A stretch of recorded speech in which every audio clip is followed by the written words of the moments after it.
Homage to fundamental teacher Buddha Shakyamuni, homage to wisdom warrior Manjushri, homage to all lineage benevolent masters. The Dharma, infinitely profound and subtle, is rarely encountered even in 1,000,000 eons. Now we are able to hear, study, and follow it. May we fully realize Tathagata's true meaning. In order to liberate all sentient beings from samsara, generate supreme bodhicitta, now we shall discuss the accumulation of merit from the words of my perfect teacher, the accumulation of merit among the uncommon preliminaries. In the accumulation of merit, we previously discussed the Mandala offering. The second topic is Kusali, which has 3 aspects. First, the meaning of Kusali. Second, the practice of offering the body. Third, the meaning of Chod. We will explain these from 3 aspects. First, the meaning of Kusali, suddenly severing the 4 maras and accumulating the merit of Kusali. The main purpose of practicing this method is to sever the 4 maras through practicing the Kusali meditation. There are 4 maras as described in Sutrayana and 4 maras as described in Vajrayana. Actually, the 4 maras are explained in the Sutra of the Great Assembly.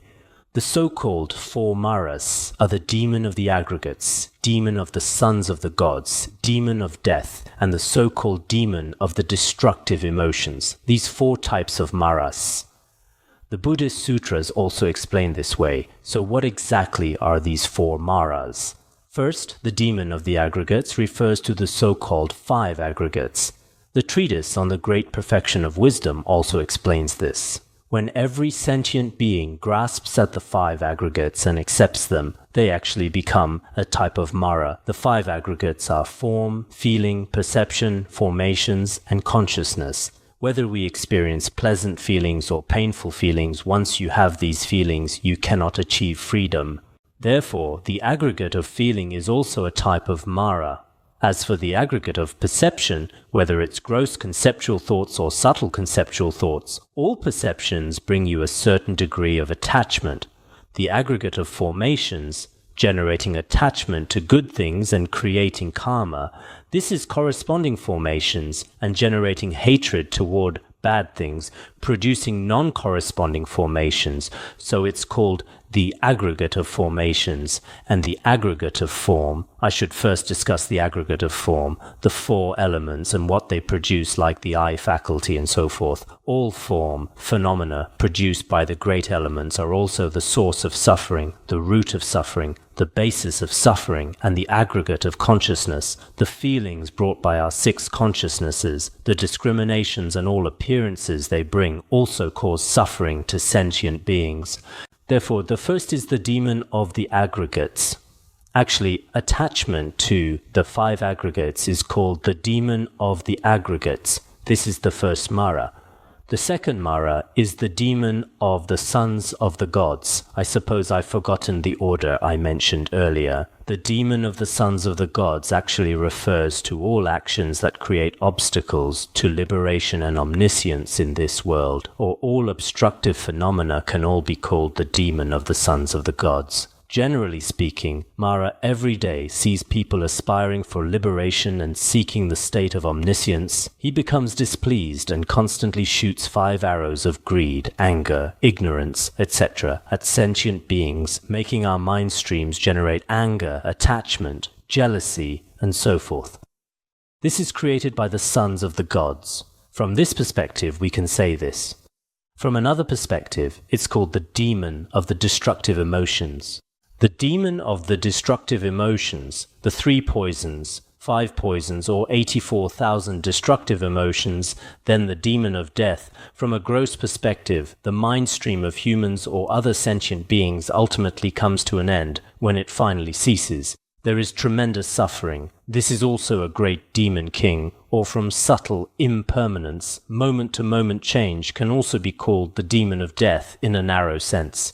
In any case, all phenomena that obstruct our liberation and virtuous qualities are called the 4 maras. Therefore, the so-called maras are also explained in the treatise on the great perfection of wisdom. What are maras? Actually, they are that which destroys the life of wisdom and damages the dharma, merit, and virtuous roots. Therefore, it is called mara.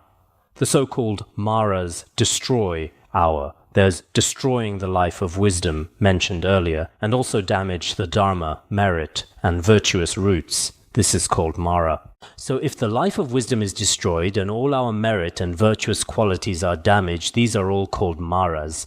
Generally, according to the causal vehicle, the Sutrayana explanation is like this.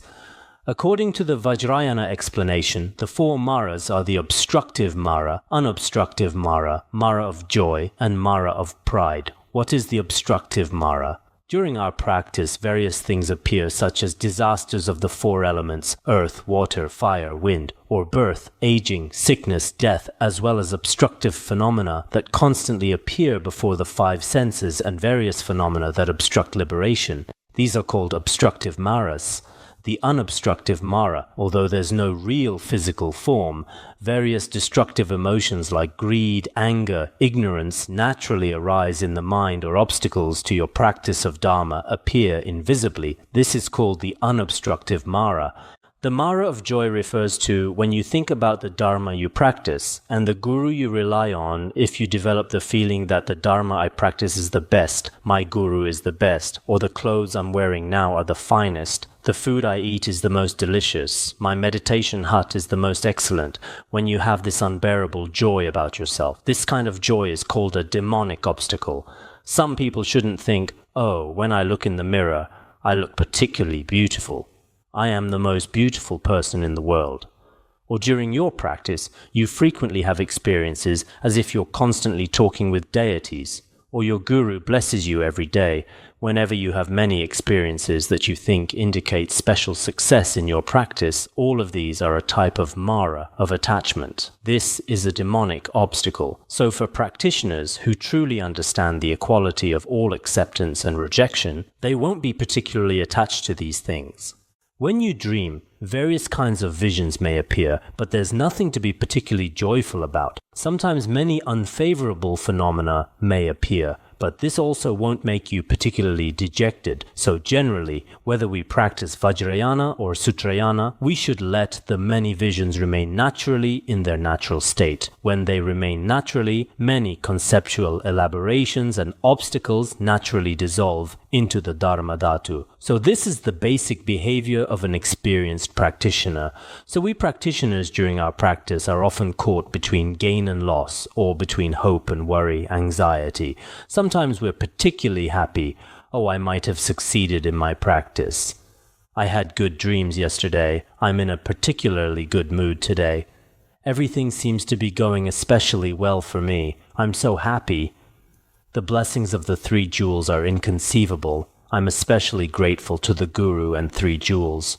And Buddha, the Buddha, Padmasambhava, how compassionate they are. Where in the world can you find such goodness? I feel so special now. I must continue studying forever. Then when encountering even a small matter or hitting a wall, why aren't the three jewels blessing me? Why isn't the Guru taking care of me? All sorts of sadness naturally arise. Actually, these are all signs that one's practice cannot be stable. Therefore, in our basic practice, especially when practicing Kusali Chod, we completely sever all obstructive and unobstructive maras without any special attachment. What I just discussed was the mara of joy. There's also one called the Mara of pride, pride meaning arrogance. This differs somewhat from the 5 types of arrogance explained in the Treasury of Abhidharma. The arrogance referred to here is believing that the self and what belongs to the self exist, that is to say, ego clinging. Having a particularly solid ego clinging toward both practice and liberation, continuously operating behind the scenes, constantly creating various obstacles. This is the so-called ego clinging. So only after completely severing ego clinging can one truly practice. Of course, these requirements are quite high. I remember the details should be in a guide to the words of my perfect teacher. Look when it's convenient. Today, I don't specifically require this when it's convenient. If it's not convenient, that's fine. Actually, in a guide to the words of my perfect teacher, I remember at that time it seems like Khenpo Nachung, after he completed the Mandala offering practice mentioned earlier, he frequently had many dreams appearing in various particularly good dreams, especially he often went to some charnel grounds and frequently practiced the offering practice with the masters of charnel grounds and celestial demons. Later he asked his guru, and the guru initially said, "In such charnel grounds, even Vajrapani would be afraid. Aren't you afraid?" At that time, Khenpo Ngagchung said he wasn't afraid at all on one hand. The so-called self doesn't exist either on the other hand. The nature of mind is like space. What is there to fear? Later the guru said, "Then are you more powerful than Vajrapani?" Even Vajrapani, upon seeing these charnel ground scenes, says he's afraid. It seems later the guru also, in a joking manner, gave some related teachings, which should be in Khenpo Ngagchung's biography. Actually, it's very necessary for us to practice Kusali in combination with Mandala offering. This necessity is probably also explained here. The accumulation of Kusali merit mentioned here is a brief practice of offering the body originally in finding rest in the nature of the mind. It's taught combined with Guru Yoga, including in our instructions on 3 virtues of relaxation in the natural state of the mind. Venerable Longchenpa practiced it together with Guru Yoga. He taught the Kusali practice together with the activities of pacifying, enriching, magnetizing, and destroying. So, as a branch of Guru Yoga, there's no contradiction, because when practicing Guru Yoga, severing ego clinging and offering one's own body is a particularly excellent skillful method for succeeding in Guru Yoga. Therefore, this doesn't contradict at all. Here, according to my Guru's tradition, it comes after the Mandala offering. My guru refers to Venerable Jigme Gailwai Nyugu. Venerable Jigme Gailwai Nyugu actually received teachings from Rigdzin Jigme Lingpa in Rigdzin Jigme Lingpa's Treasury of Precious Qualities and related teachings. This has always been placed together with the Mandala offering. So from Rigdzin Jigme Lingpa onward up to Khenpo Ngagchung and Khenpo Ngagchung's guru Lungtok Tenpe Nyima, they all practiced Kusali and Mandala offering combined in the same outline.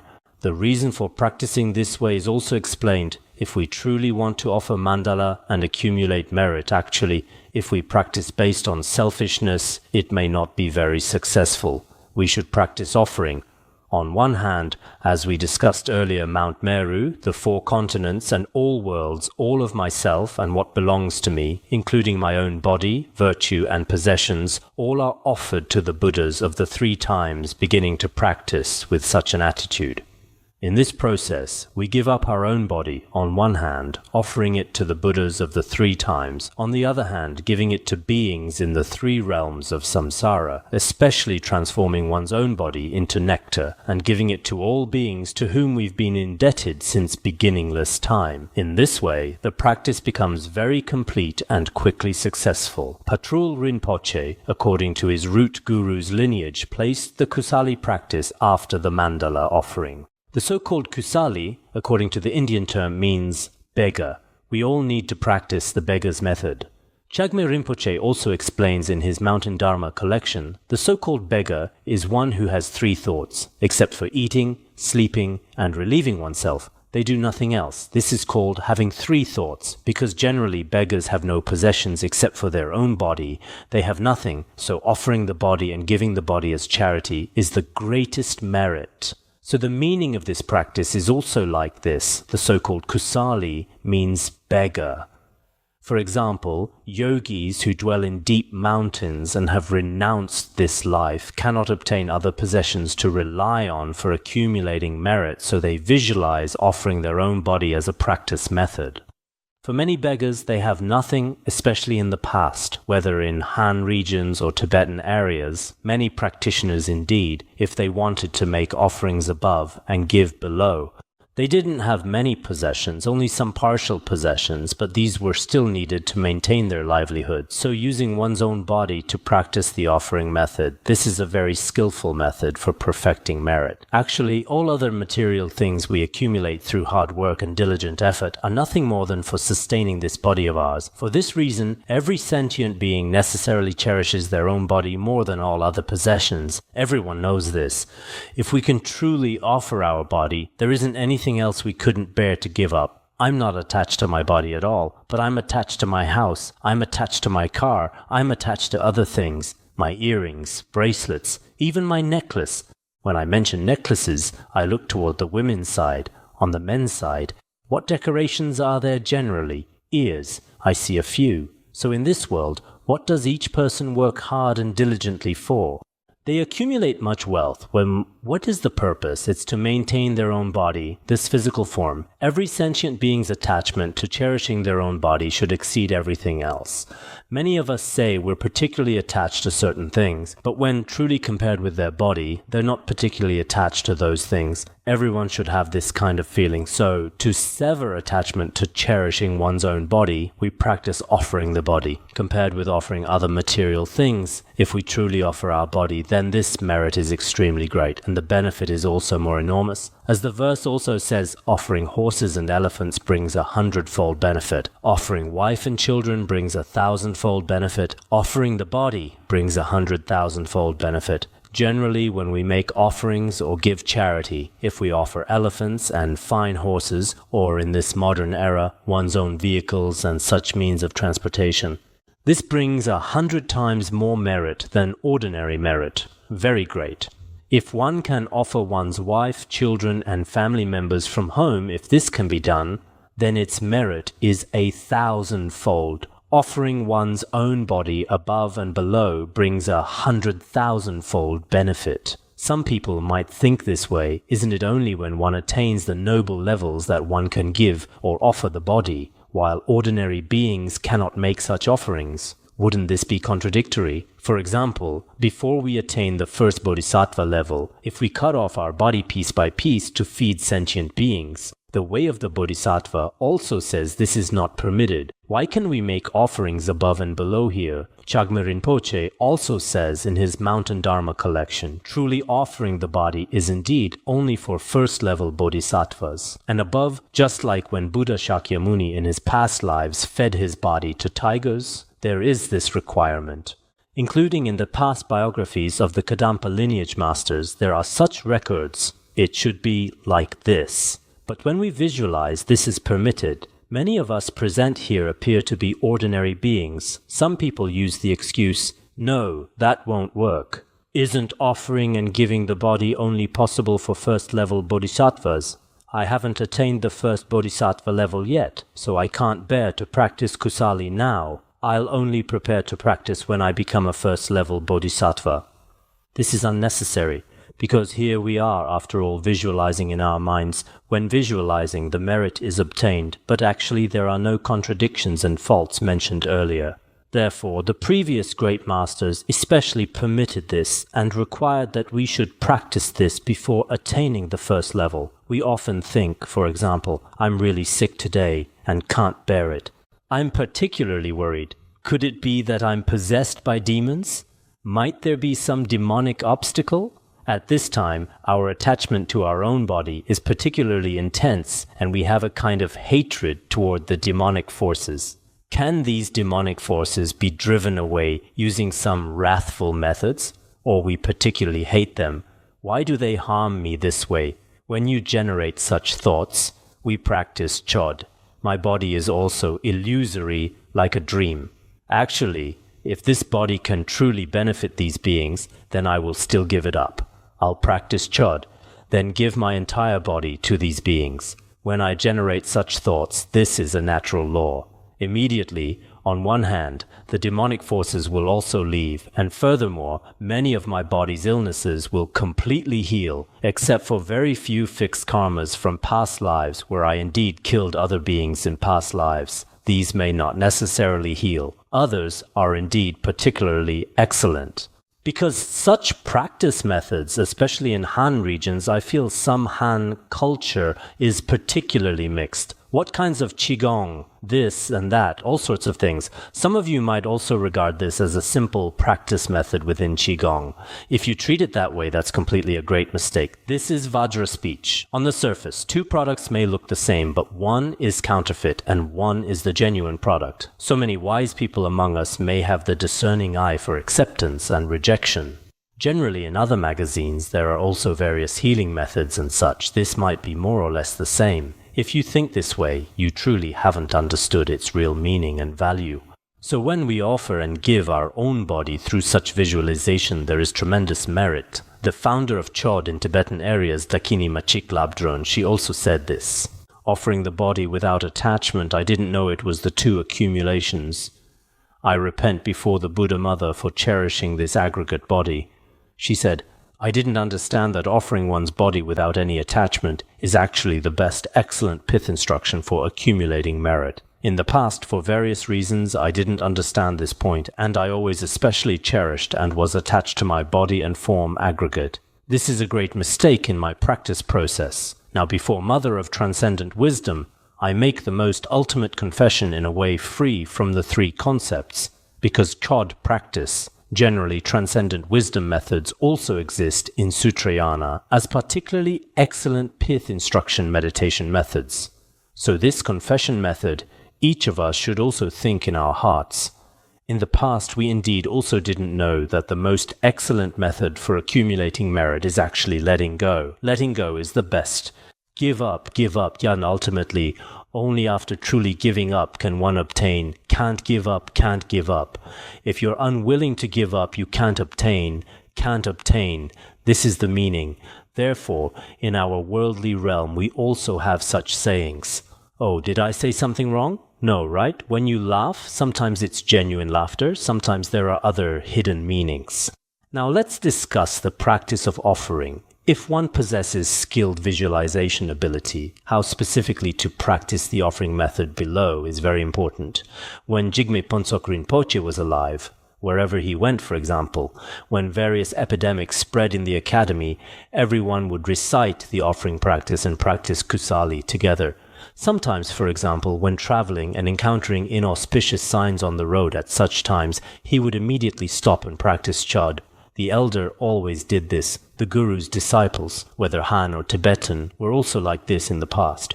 Now, I also know many people here particularly value Chod practice. I hope that in the future, during your own practice, we as ordinary beings will often definitely encounter situations where we feel, oh, are ghosts and spirits appearing or some non-humans creating obstacles for me?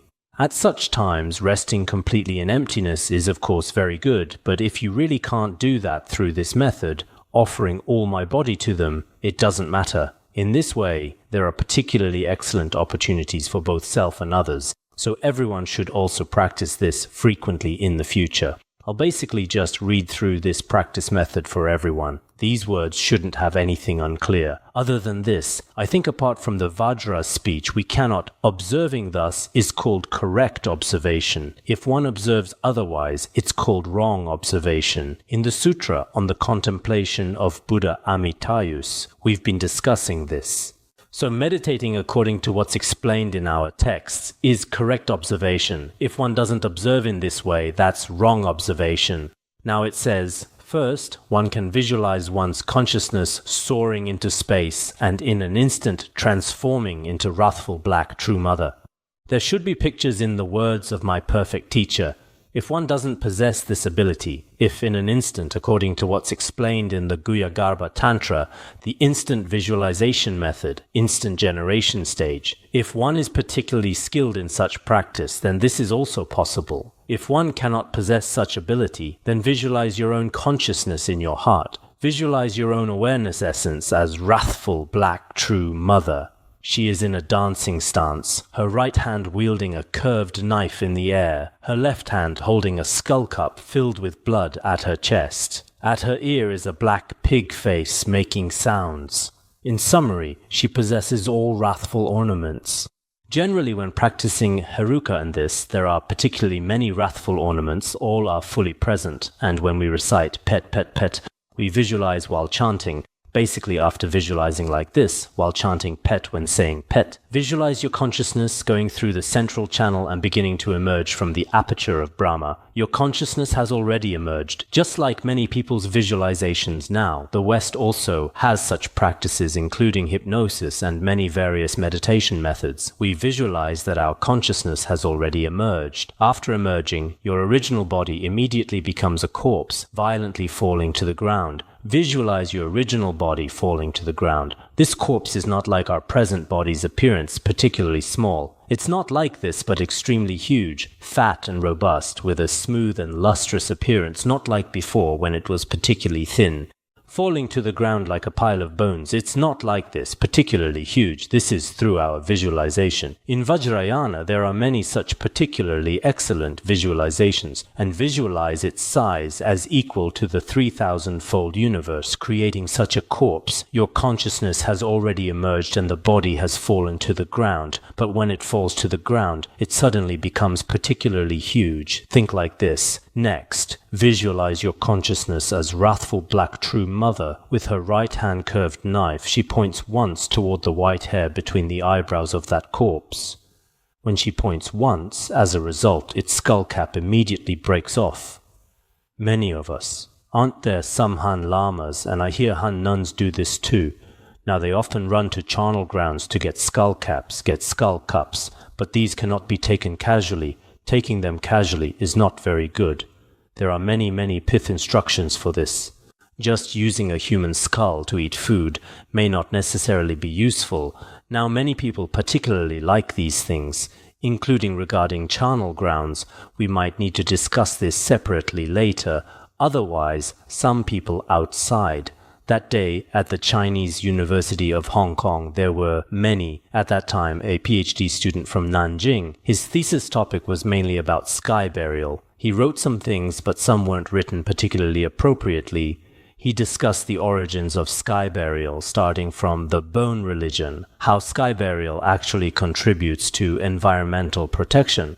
However, saying this also has some reason. Indeed, except for the clothes, it basically contributes to environmental protection. Otherwise, in some Tibetan areas like the Garze region, after people die, they're placed by the riverside. Those yogis cut the flesh from the body piece by piece. After cutting, they throw it into the river. Next to Garze County, there's a particularly large area that they themselves call a charnel ground. The bones are also broken into pieces and then poured into the river. In this way, that river is indeed somewhat, the people downstream might not necessarily feel that especially in winter, when the entire river freezes, after it freezes, if many pieces of flesh are put inside when spring comes, they're still in the ice. Pieces of flesh are still there. So generally, people who eat meat sometimes, for people who don't eat vegetarian food, there are still skillful methods. And like in Han regions, it's said to be relatively like cremation, but the air from cremation is also particularly unhygienic for many people's bodies.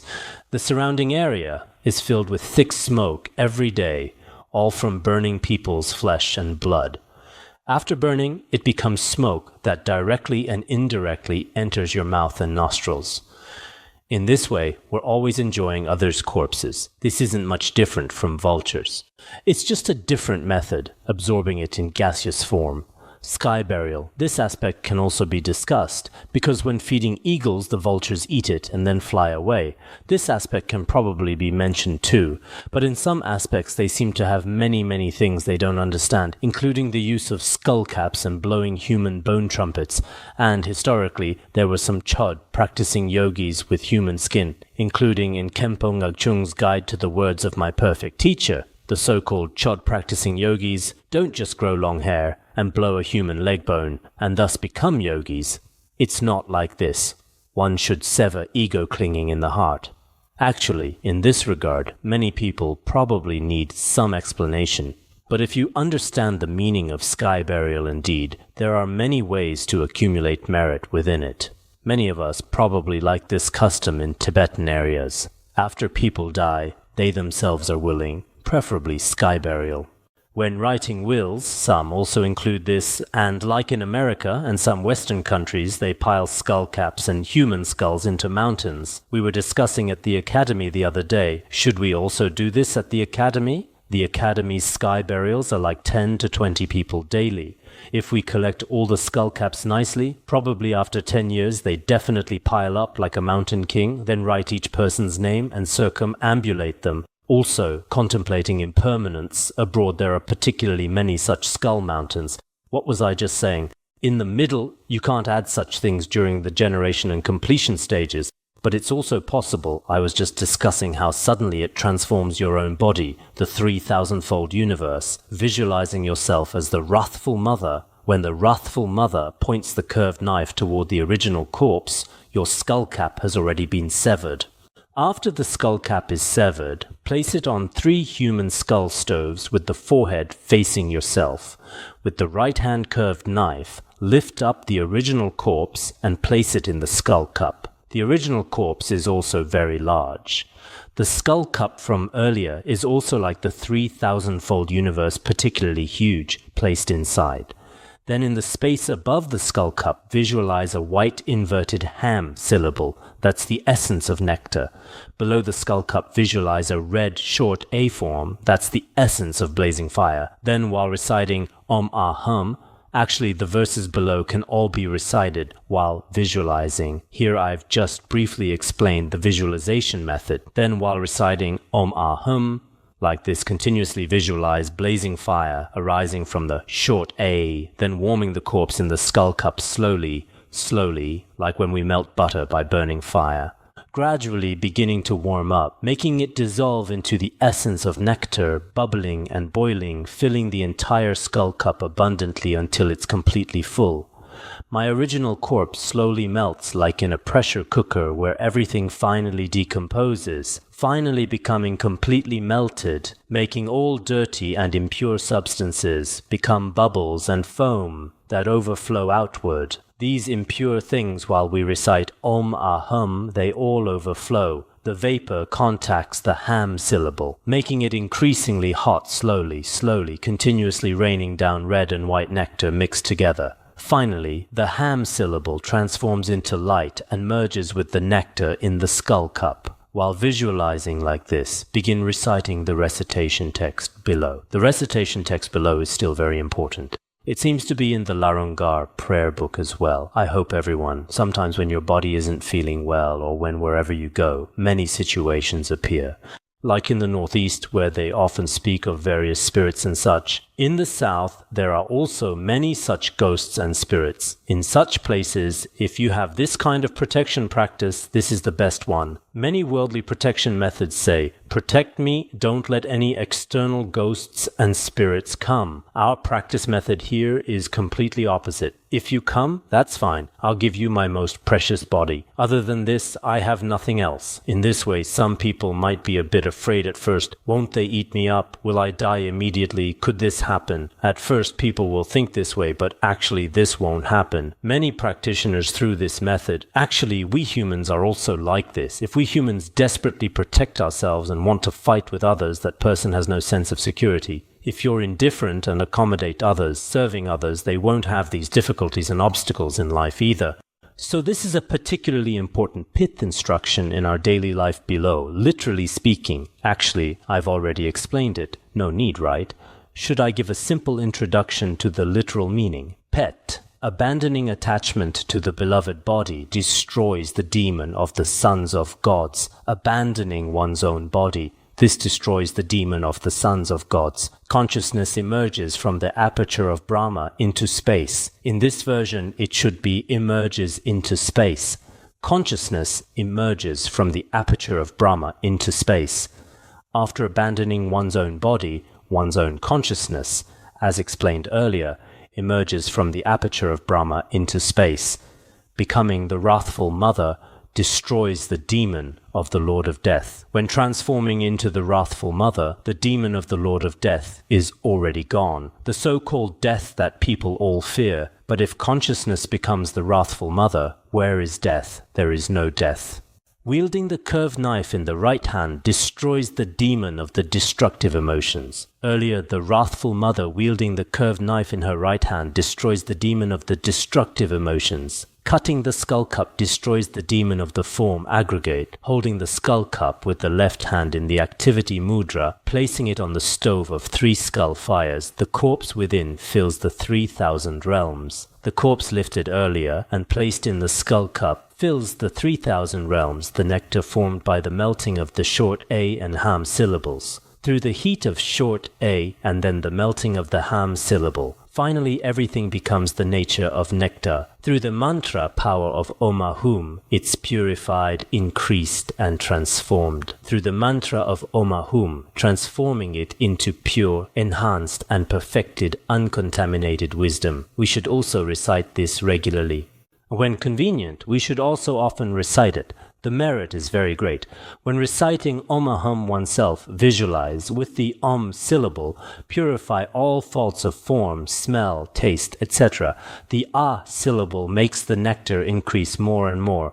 Originally, there was only a little bit. Through the Ah syllable, it slowly grows. With the Hum syllable, it transforms into all desired objects. All sentient beings have different wishes. Some want wealth, some want fame, some want ordinary things, all sorts of various things. Everything is obtained. That is to say, becoming the dance and essence of uncontaminated wisdom, nectar that spreads clouds of all wishes. Next, in the space in front of oneself, visualize a soft and comfortable cushion upon which sits the most trusted great benevolent root guru.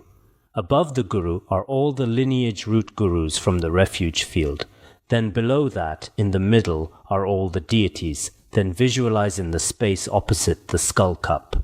The skull cup we mentioned earlier, on the particularly large triangular stove in the space opposite to it, there are the 75 glorious protectors and other wisdom protectors, as well as protectors created by karma, local gods, earth spirits, and so forth. In the world there are indeed particularly many ghosts and spirits. They truly exist. These are things we cannot deny. On the earth below them are 80,000 types of demons and 15 types of child evil spirits, and so forth, all sentient beings from the 3 realms and 6 destinies, with demons as the primary guests like dust particles gathered under sunlight, particularly numerous, countless, boundless, immeasurable, and infinite. All gathering before us above are the Buddhas and Bodhisattvas. In the middle are deities, and also Dharma protectors. Below that are all sentient beings from the 3 realms of samsara, with demons as the primary ones. Next, visualize all the root lineage gurus and Buddhas and Bodhisattvas above all, using tongues with Vajra tubes to draw in the essence of nectar and enjoy it. They use Vajra tubes. This is found in the Bardo Todol and some deity practices. This is a special way of enjoyment by Buddhas and Bodhisattvas. They absorb through Vajra tubes, enjoying all the pure nectar mentioned earlier. Through this, one perfects merit and purifies karmic obscurations, and damaged vows become purified. One aspect is perfecting merit. Another is that one's damaged vows become purified, and one attains common and supreme accomplishments. Then also visualize all deities of the 4 Tantra sections, 6 Tantra sections, and so forth in the middle with their respective, for example, in the Tantras, each deity, the emblems of all 5 Buddha families in the east, south, west, and north are different, their respective special emblems. That is, hollow vajras, dharma wheels, jewels, lotuses, vajra crosses, and so forth. Through these emblems, actually, each Buddha has his different emblem with these different emblems through magical transformation like our breathing in, absorbing through Vajra tongues. There are various different methods of magical transformation because they're all hollow inside, so in this way their tongues absorb in this manner. Originally these are their emblems. These emblems can always be used for all sorts of purposes, so in this way they draw in the essence of nectar and enjoy it. Through this, one perfects merit and purifies karmic obscurations. Damaged vows also become purified, and one attains common and supreme accomplishments. Also, visualize dakas, dakinis, protectors, the 75 glorious protectors, and so forth, using tongues with sunlight hollow tubes to draw in the nectar essence and enjoy it. Through this, one perfects merit and purifies karmic obscurations. Purifying all obstacles and hindrances to practicing the supreme dharma of enlightenment and enhancing all favorable conditions and desired excellent provisions. This is called the upper white feast offering. Here there's the upper white feast offering and the lower white feast offering, and also the upper red feast and lower red feast and the black feast. The black feast and red feast seem to be briefly described in a guide to the words of my perfect teacher.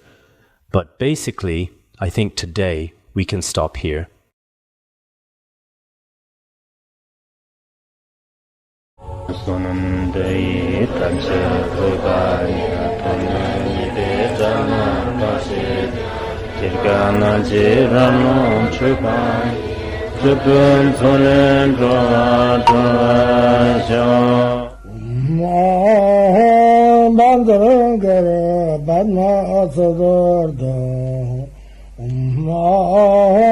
Bandara